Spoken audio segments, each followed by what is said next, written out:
Burrus Frederick Skinner nasceu na Pensilvânia em 1904, onde viveu uma infância estável e plena de afeto, porém com rigorosa disciplina.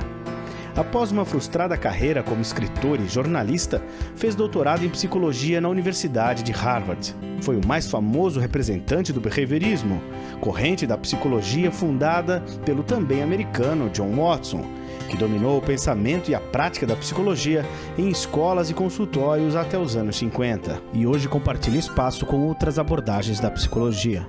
No início de sua carreira, Skinner dedicou-se a experiências com ratos e pombos, paralelamente à produção de livros.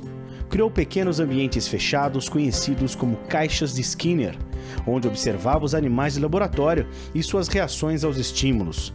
Notabilizou-se como um pesquisador original, desenvolvendo o conceito-chave de seu pensamento, o condicionamento operante, um mecanismo que premia uma determinada resposta de um indivíduo até ele ficar condicionado a associar a necessidade à ação.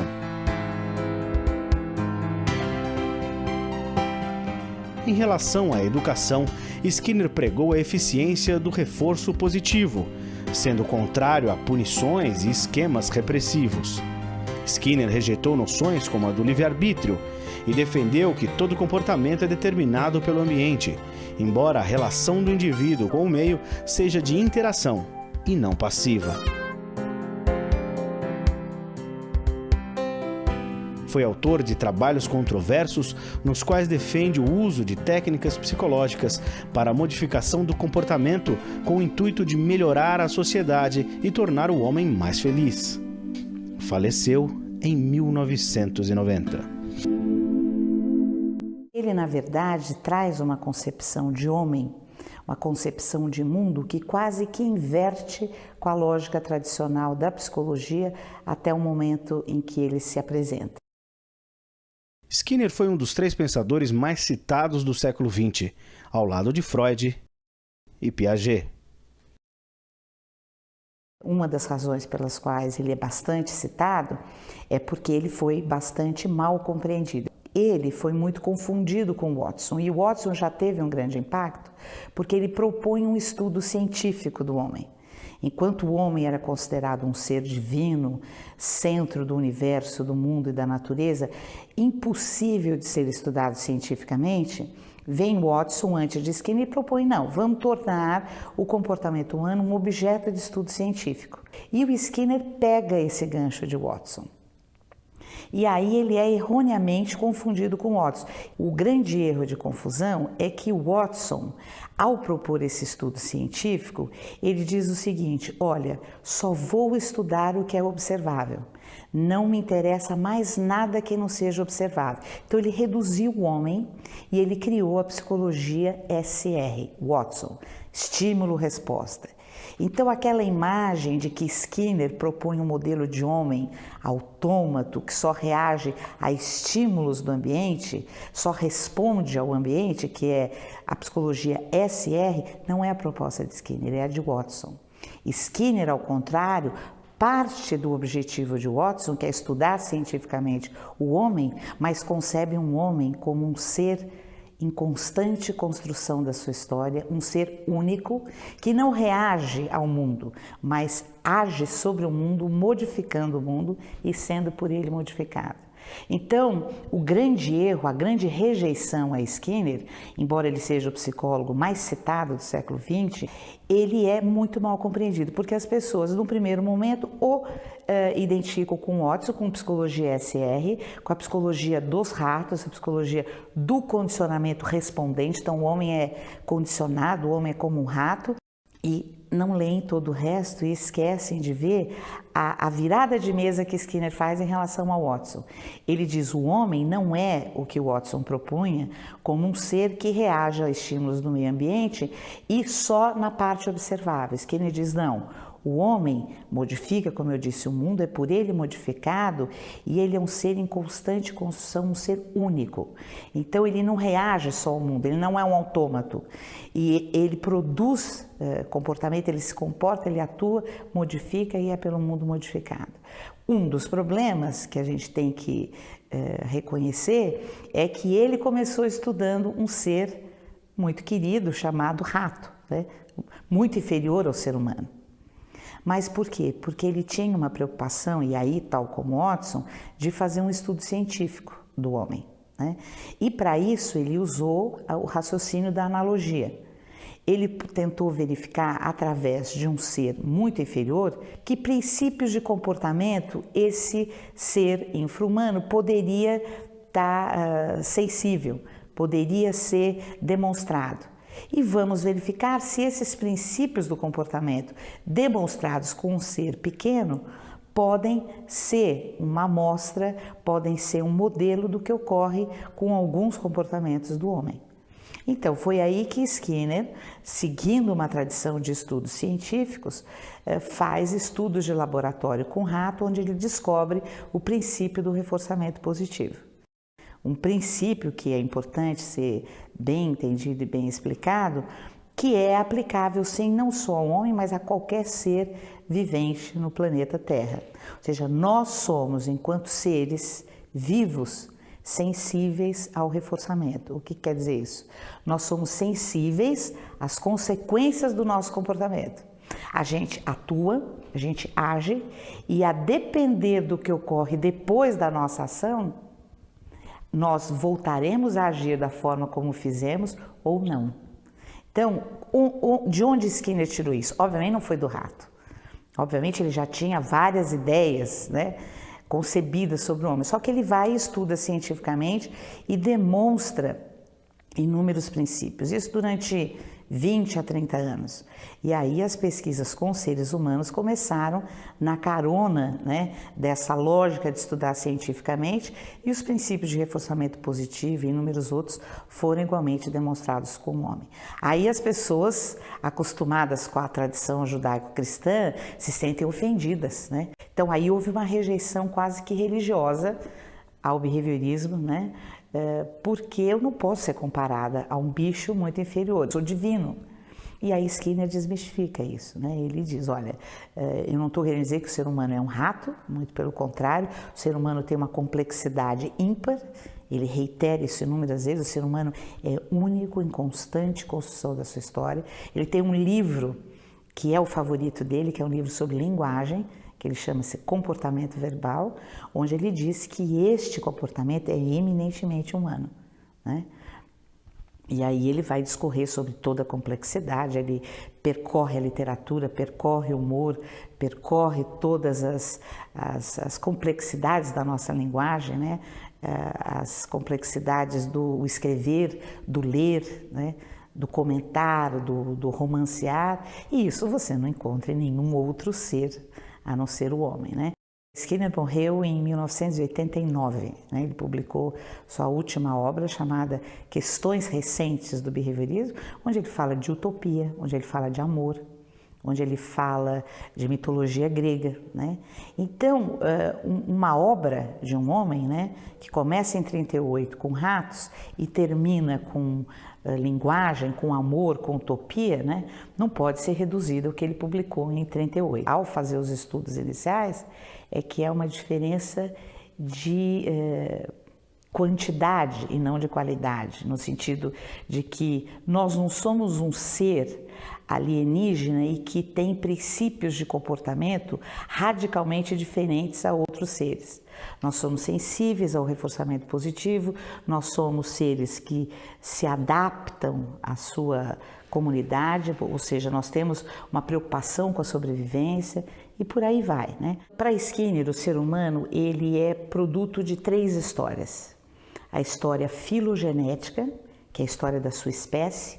Então, muito do que ele faz é determinado pela filogênese, pela espécie a que ele pertence. A ontogenética, que é a história de vida individual de cada um, e a cultura. Então, são os 3 determinantes. Então, ninguém pode acusar Skinner de ser reducionista, porque ele está o tempo inteiro falando para a gente que nós somos um ser complexo, que aquilo que a gente faz hoje é determinado pela nossa filogênese, o que nós somos enquanto espécie. Eu sou incapaz de voar, por exemplo. Por mais que o meu educador, o meu professor me ensine a voar literalmente ou subjetivamente, jamais terei asas, porque eu não sou uma ave. A ontogênese, que é como eu construo a minha vida, as minhas relações com meu pai, com a minha mãe, as minhas relações com os meus professores, as relações com os meus amiguinhos da infância, a minha ontogênese e a cultura. A cultura envolve as práticas culturais que são transmitidas através do comportamento verbal ou linguagem. A partir dessa concepção, Skinner tenta explicar como essas histórias são construídas. Aí ele cria o modelo de seleção pelas consequências. Aí começam os primeiros princípios. Ele diz o seguinte: o que nós fazemos é selecionado pelas consequências da nossa ação.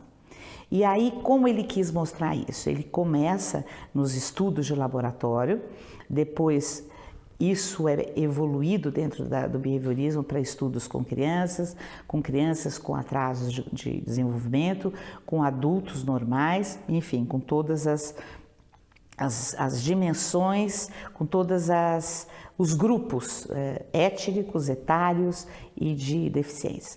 O grande princípio descoberto, primeiro, do reforçamento positivo, o que é uma consequência específica que aumenta a probabilidade futura da ação que a precedeu. Então, por exemplo, se você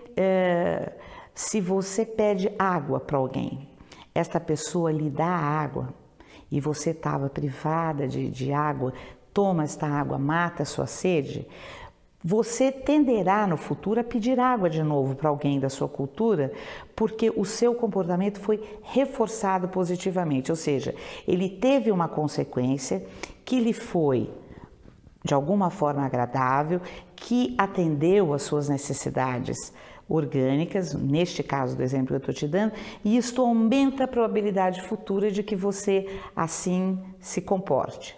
Então aqui tem um aspecto importante, que nem tudo que é reforçador positivo é prazeroso. Você pode, por exemplo, trabalhar feito um louco para receber o seu salário no final do mês, ainda que o seu trabalho seja desagradável. A ciência de Skinner, que é chamada ciência do comportamento humano, ela se propõe a mostrar o que ocorre. Não necessariamente, não necessariamente tem um cunho ideológico neste ocorrer. Então, ele é, obviamente, Skinner é um defensor dos princípios de reforçamento positivo versus os da punição.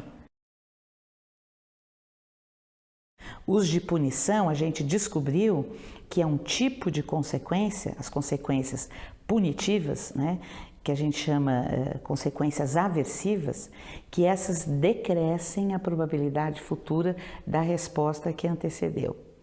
E pior, elas geram consequências emocionais, geram respostas, emocionais colaterais, geram ansiedade, né, geram descargas de adrenalina, geram tensão, e elas são lamentavelmente usadas na educação. Não é simplesmente você apresentar uma consequência que aumenta a probabilidade da sua ação que foi a descoberta, mas é como fazer. O que é reforçador positivo para um pode não ser para outro. A descoberta de que o ser humano é um ser individual, que tem o seu próprio ritmo, que tem as suas próprias características. Então, embora a gente tenha descoberto princípios comuns, a ontogênese de cada um ela é individual. Então, por exemplo, você apertar a bochecha de uma criança, dizendo, ai que lindo, você pode estar sob a hipótese de que aquilo é agradável para a criança, que aquilo vai aumentar a probabilidade de que ela se dirija a você ou de que ela se aproxime de você, mas não necessariamente. O que é reforçador positivo para um pode ser aversivo para o outro, pode ser punitivo para o outro. Agora, a grande sacada é essa, que nós somos sensíveis ao reforçamento positivo e é isso que nos move. Dito numa linguagem leiga, né, Skinner descobriu que o homem é movido pela satisfação, pelo prazer, né, e pelas consequências da sua ação. Se elas forem punitivas, ele para de fazer o que está fazendo, até chegar numa supressão, que a gente chama supressão do responder, que é o que nós conhecemos como depressão. No contexto escolar, é o que a gente conhece como evasão escolar. Então, uma criança que nunca mais vai à escola, quando você vai analisar o que aconteceu, ela teve uma trajetória de consequências aversivas e punitivas, que decresceram todo o repertório comportamental dela, a ponto dele chegar a 0 e ela dizer: eu nunca mais quero voltar nessa escola. Uma criança que se mantém indo à escola, que sorri quando está lá, que brinca, que faz perguntas para um professor, isto indica que aquela escola tem, no arranjo das suas contingências, que é um termo técnico, o reforçamento positivo ocorrendo ali, né? Então, contingências de reforçamento é uma das lentes do behaviorismo. Eu diria mais, é um instrumental de análise. O behaviorista skinneriano, ao contrário de Watson, ele não olha só para os estímulos e para a resposta. Ele olha para o conjunto de respostas ou de ações, para as consequências que essas ações tiveram, e essas díades, né, o responder e as consequências, elas não ocorrem no vazio, elas ocorrem num contexto. Então, o behaviorista skinneriano, ele olha para o contexto, que são os estímulos antecedentes, para o responder, que é um termo técnico, mas são as ações, né? E para as consequências dessas ações. É o que a gente chama de contingências tríplices. Então, sempre o analista de comportamento, que é um nome moderno e atual, né, para os behavioristas skinnerianos, ele sempre olha para o mundo a partir desta lente, né, das contingências de reforçamento, né? A aprendizagem é o grande foco, né, do behaviorismo skinneriano. Ele tem um grande livro chamado Tecnologia do Ensino, onde ele diz que uma das grandes descobertas da ciência do comportamento foram os princípios de aprendizagem, os princípios de comportamento que podem explicar o aprender. O que ele vai dizer é que, dadas condições adequadas, todo ser aprende. Não há aluno problema.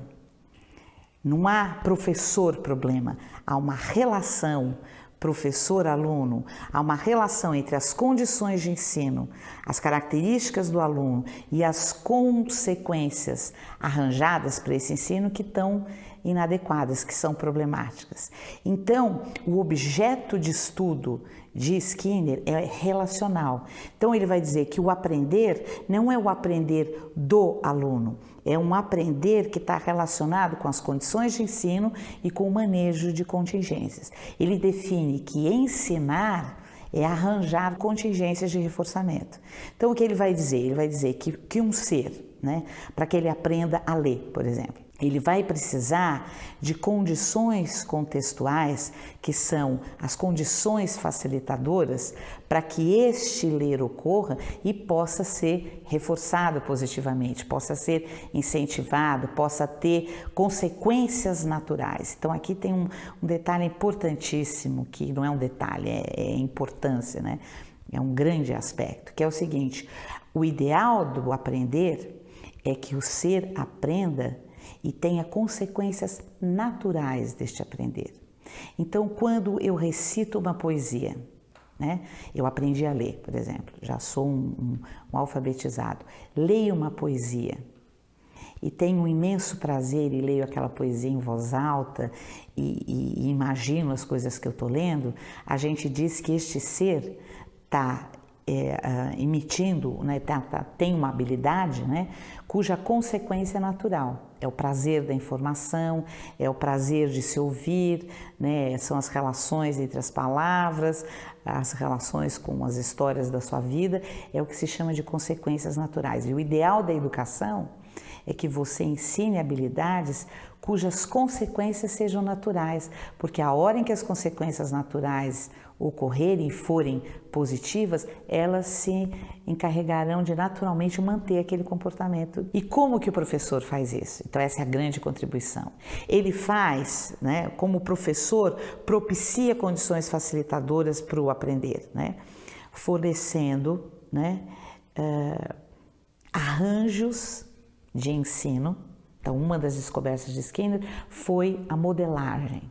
Modelagem, o que é? São aproximações sucessivas ao comportamento final desejado. Tudo bem, eu quero que uma criança leia uma poesia, né, de Carlos Drummond de Andrade, sem silabar, com compreensão e com prazer.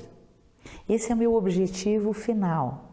Mas para que eu comece isso, né, o que é que eu preciso fazer? Então, arranjar os estímulos, que são os códigos arbitrários da língua, as letras, as sílabas, as sentenças, as frases, de um modo gradual, para que diante de cada etapa o responder possa ocorrer sem grandes dificuldades, porque tem pesquisas mostrando na nossa área que o aprendizado pelo ensaio e erro é extremamente aversivo. O errar, ao contrário do que outras abordagens defendem, o errar ele pode ser importante para o educador, porque na hora que o aluno erra, o educador está percebendo o que ele não pegou, o que o educador precisa reiterar. Mas para o aluno, para o aprendiz, o errar é extremamente punitivo, é extremamente aversivo. E um ensino com muitos erros, com muita tentativa e erro, um ensino de alta complexidade, ele gera consequências aversivas. E ao gerar consequências aversivas, diminui a probabilidade das respostas. Então, ao contrário do que a escola clássica pregava, né? A escola clássica em termos, porque há muitas escolas hoje de São Paulo que você entra na escola, está escrito assim, é pelo caminho das pedras que se atinge o estrelato. Então, de novo, a nossa tradição judaico-cristã valoriza o sacrifício, valoriza a dor, valoriza a penalidade como uma coisa que tem a mérito. E Skinner inverte todo esse raciocínio. Ele diz, o aprender tem que ser suave, gostoso, agradável e gradual. Então, se eu quero que um ser aprenda a ler, que é o exemplo que nós estamos aqui dando, vamos gradualmente, como se fosse, por exemplo, uma brincadeira, né? Uma criança que é o ser que tem condições de começar a ler, em torno dos seus 5, 6 anos hoje em dia, né? Na hora em que ele está se expondo aos códigos arbitrários da língua, o que eu tenho que levar em conta? Que aquele código arbitrário, aquela letra A, que só tem sentido para mim, para você que somos alfabetizados, mas não para aquela criança, qual é a função disso na vida dela? Na hora em que ela decifrar aquele código, ela vai ter acesso a inúmeras informações que ela não tem hoje. Então, é relevante para ela? Essa é uma das grandes perguntas que o behaviorista faz. O que eu quero ensinar é relevante para o meu aluno? Se sim, é relevante para a cultura? É relevante para que ele sobreviva? Então, vamos lá. Qual a forma de fazer? Gradual, que obtenha sempre consequências naturais e reforçadoras positivas. O que tecnicamente tem sido descoberto? Que há alguns caminhos que são mais fáceis que outros. Há alguns caminhos que produzem consequências reforçadoras positivas, alguns caminhos que produzem a punição. E um dos caminhos que produzem as consequências reforçadoras positivas é ir gradual. Aí você vai me perguntar, quão gradual? Como que eu defino a rapidez do meu ensino, o ritmo? Quem define é o aluno. Você propõe para ele uma atividade inicial, né? Experimenta. Skinner tem uma grande frase que é o seguinte, nunca tenha verdades eternas, experimente sempre. Isso é uma frase famosa dele, né? Então ele era um cara extremamente aberto, né, às verdades descobertas pelo experimentar. O que não pode, e aí eu preciso fazer um parênteses, é você conceber que este aprender depende única e exclusivamente do ser que aprende, e que depende única e exclusivamente de uma estrutura de mente. Skinner abandona esta concepção, negligencia, rejeita, condena e critica. Ele diz, a concepção de que o ser que aprende é o único responsável pelo seu aprender, que ele tem uma estrutura que o responsabiliza, é rejeitado por Skinner por uma coisa que ele chama de rejeição ao mentalismo, que é uma concepção clássica na psicologia de dizer que nós, seres, temos uma estrutura de mente que é a responsável por aquilo que fazemos. Skinner vai inverter essa concepção, ele vai dizer, não, somos um ser que tem uma filogênese, então a gente tem um cérebro, a gente tem uma bioquímica, a gente tem um organismo. Mas o meu aprender dependerá da interface entre esta filogênese e as condições de ensino propiciadas pelo professor, pela escola. Se essas condições forem inadequadas, no sentido de que elas não são graduais, de que elas propiciam consequências aversivas, este ser não aprenderá. E não aprenderá não porque ele seja incapaz, mas porque as condições são inadequadas. Então, a avaliação, ela assumiu um caráter na nossa escola eminentemente punitivo. E para o analista de comportamento, para Skinner, avaliar o aluno significa só verificar se aquilo que eu penso que eu ensinei de fato. Então, é simplesmente isto.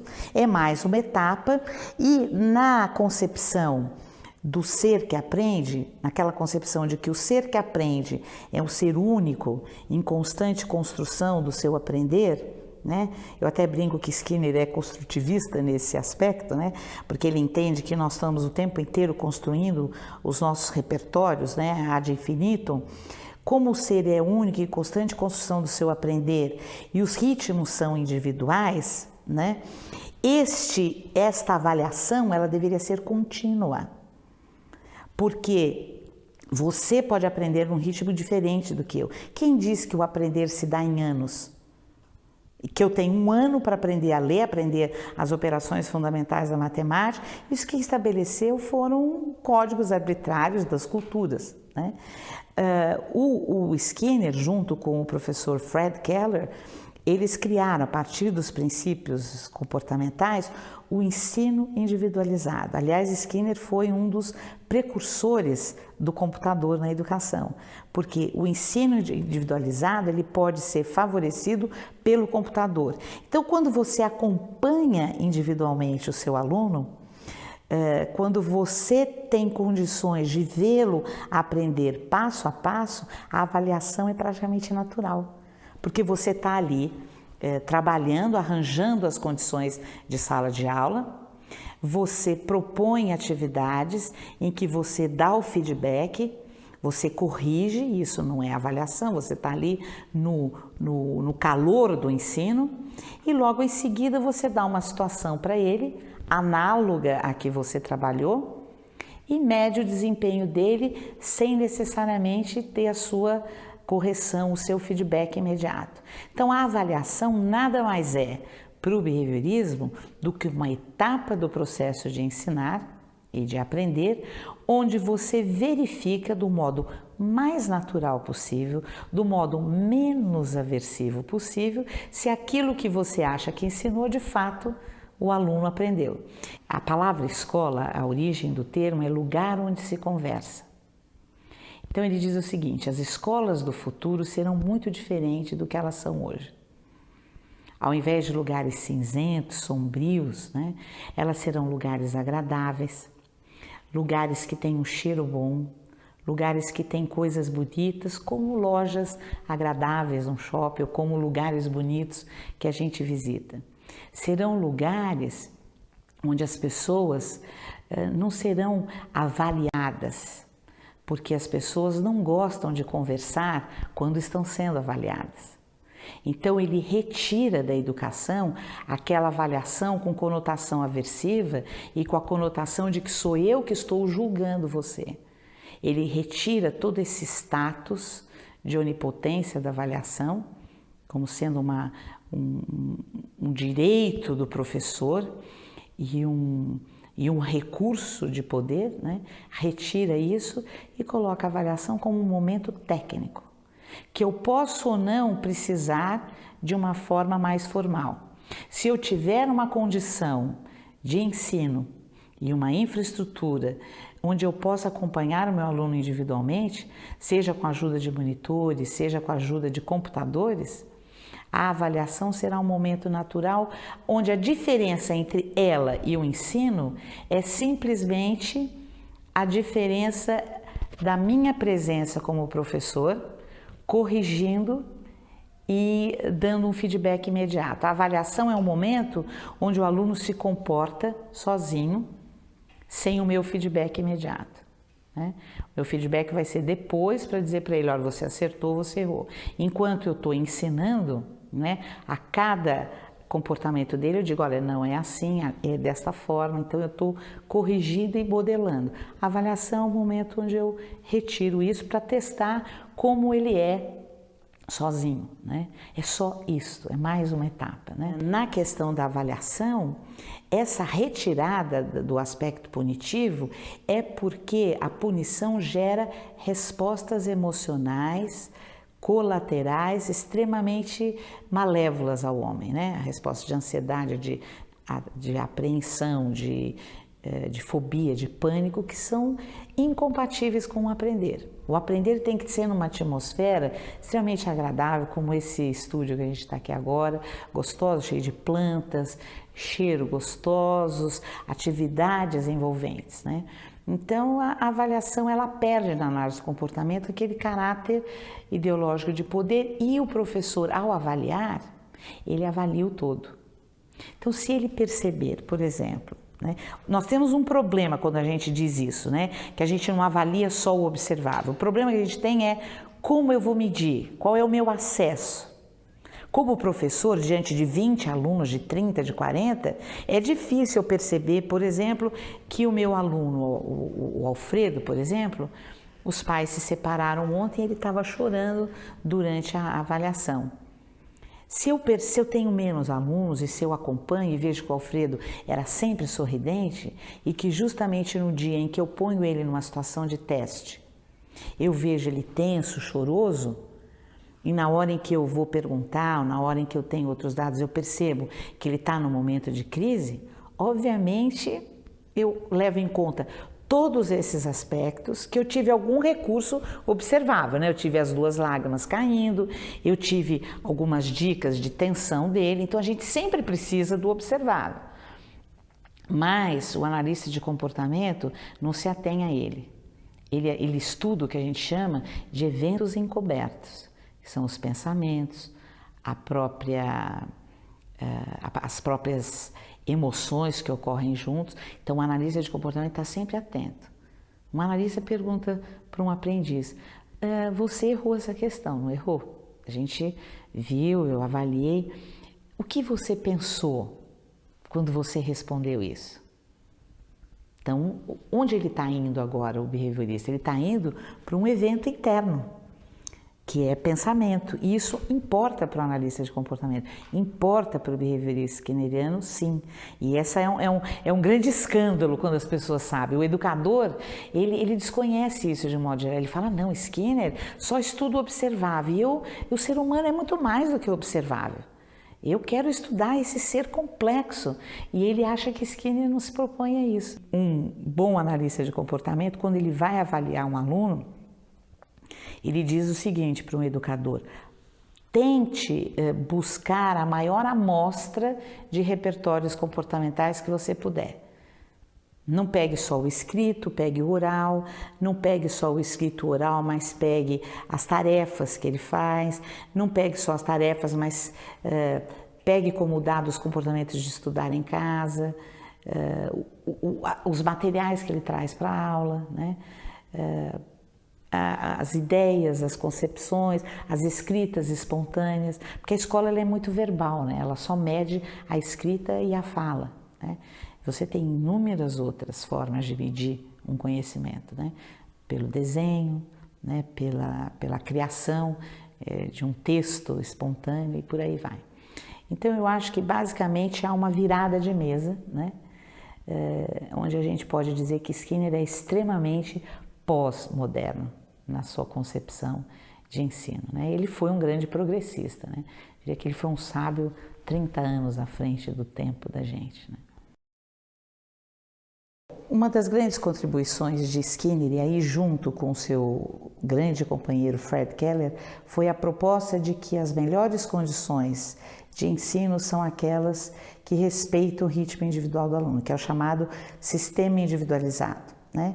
Esse sistema ele tem algumas características que são, a meu ver, importantes porque são coadunantes com todos os princípios skinnerianos. Primeiro, a questão de que cada aluno tem o seu aprendizado no seu próprio ritmo. A segunda característica, divida o curso em pequenas unidades, das mais simples às mais complexas. e só deixe que o aluno passe para a seguinte na medida em que ele atingir completamente os objetivos da anterior.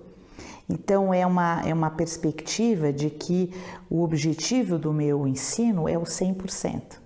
Se o aluno ainda não atingiu o objetivo, não tem por que ele passar adiante, né?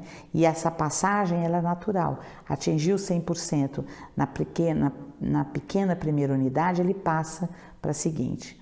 Então, divida o seu curso em pequenas unidades, o aluno passa para a seguinte só na hora em que atinge os critérios da anterior. A questão da nota. Se o aluno passou, ele tem 10. Então, um princípio que está por trás é dê nota 10 a todos os seus alunos, porque o seu objetivo como professor, diz o ensino idealizado, não é separar o joio do trigo ou classificar as pessoas, mas é ensinar. Ou você ensinou ou não ensinou. Né? Você não ensinou um pouco, se ensinou um pouco, então é porque ele ainda não atingiu o objetivo, então ele fica lá. Então dê nota 10 a todos os seus alunos, né? Uma outra característica, diga aos alunos o que você espera deles. Então, os objetivos educacionais, uma perspectiva do ensino individualizado, não são apenas para o professor. Não é uma coisa escondida que só o professor sabe, só o diretor da escola sabe. O objetivo não é uma coisa que tem uma importância administrativa, ele tem uma importância didático-pedagógica e educacional. O aluno sabe o que se espera dele, né? Então não fica uma caixinha de surpresas o ensino. Uma outra concepção do ensino individualizado, o mito da aula expositiva. A aula expositiva é uma das piores condições de ensino. É uma situação em que o professor se expõe, é um show, é uma palestra, mas você não tem a menor garantia que seus alunos estão aprendendo enquanto você está falando. Então é incrível, né? Porque é uma das piores condições de ensino. A gente já fez várias pesquisas mostrando que a situação de grupo, a situação de programas individualizados via computador ou via livros ensinam muito mais do que um professor falando. Então, uma das concepções do ensino individualizado, dê aulas expositivas de vez em quando. E nem exija frequência. Seus alunos podem optar por se preparar melhor para uma outra atividade. Então, dê aula expositiva, mas não espera, divirta-se, mas não espere uma grande plateia. Então, isso é uma inversão total com o que a gente tem de concepção de escola, que é aquele professor num tablado falando para 30, 40 alunos a maior parte do tempo. Na concepção de ensino individualizado, o aluno trabalha a maior parte do tempo num material cuidadosamente planejado por um professor que gastou inúmeras horas programando aquilo. Ao contrário daquele professor que rapidamente prepara o seu roteirinho, vai lá dar um show de 50 minutos, né? E o aluno depois tem que se virar sozinho para estudar para a prova. Então é uma inversão total, né? Uma inversão baseada no quê? Nas descobertas dos princípios. Sabe-se que se aprende melhor quando eu faço, quando eu penso, quando eu escrevo, quando eu discuto, quando eu falo, quando eu vejo, quando eu manipulo, quando eu faço, do que quando eu ouço simplesmente, né? Então, no ensino individualizado, as aulas expositivas são raras, mas a gente sabe que o aluno gosta de ouvir o professor. A gente sabe que ele precisa desse momento. O professor é um maestro. Então, uma outra característica do ensino individualizado, esteja sempre disponível, sempre. Em todos os dias das suas aulas, esteja ali. Você e seus monitores, porque eles podem precisar de você. Então, o ensino individualizado, ele requer um material escrito, planejado. Ele requer situações de aplicação, requer situações planejadas com muito cuidado. E não dispensa a presença do professor, porque o ser humano é um ser social e ele gosta de aprender ao lado do outro. E gosta de aprender ao lado daquele que está preparado para ensinar, né? Então, esse ensino individualizado, ele foi criado na década de 70, né, baseado nos princípios. Ele teve um boom, foi aplicado no mundo todo. Hoje no Brasil a gente tem algumas universidades revivendo, a gente tem algumas adaptações desse ensino no ensino à distância. Os computadores são os grandes aliados da viabilidade deste ensino. Mas há um grande perigo, né? Há o perigo de isso ser entendido como professor não precisa mais, professor não tem mais o seu emprego, basta o aluno e uma tela de computador. Não é isto, né? O ensino individualizado, eu acabei de dizer, o professor tem que estar presente sempre. Para Skinner, né, a escola ideal é aquela em que o aluno é atraído por ela, não por receio e medo de ficar longe dela, mas porque nela ele encontra as mais fortes razões para se manter aprendendo, mesmo depois da escola. Então, para Skinner, né, a educação ela é a chave de uma sociedade, porque é ela que vai fazer com que o aprendiz busque habilidades e aprenda habilidades que o tornem independente, crítico, consciente, autônomo e que depois da escola institucionalizada se mantenha um ser que busque as informações ao longo de sua vida, que é a grande estratégia de sobrevivência e de uma vida em ascensão de felicidade e de sucesso profissional, não tenho a menor dúvida. Uma grande contribuição de Skinner foi a concepção da força que a educação tem. Ele concebe que nós, educadores, podemos compor o que ele chama de quarto poder, quarta força ou quarto estado, porque ele considera que os três existentes, que seriam a religião, a economia e a política, eles têm interesses que dizem respeito à sua sobrevivência imediata e não à sobrevivência da espécie.